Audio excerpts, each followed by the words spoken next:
So this, you might be familiar with, this is the museum down in Mesa. And if you go in there and take a look around, they have some interesting artifacts, like the Peralta Maps. Now, these maps were supposedly found, I believe, in the late 40s out in the desert down there. And people have been trying to put them together ever since, and believing that they are the key to finding a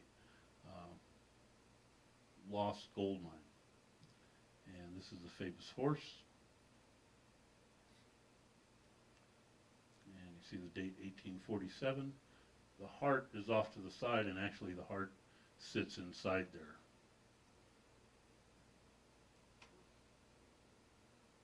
There's another picture of it, a different angle.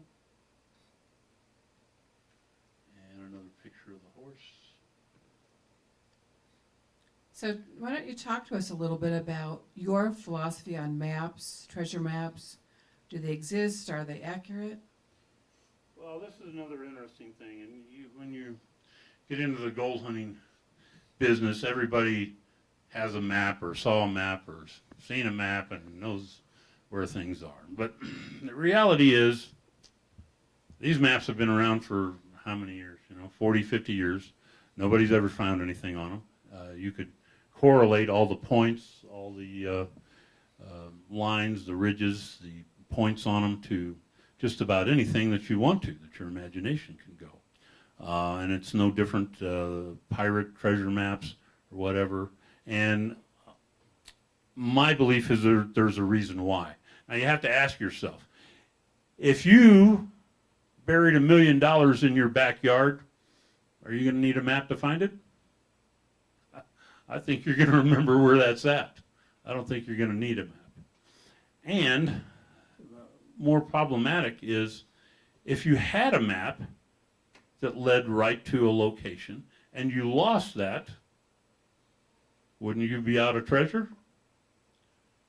So I'm not of a belief of any of the maps are worth anything. They might tell you half of the story, part of the story. They might give you a general location, but I've never seen any map or heard of any stories in all the business of a map that led someone to a location.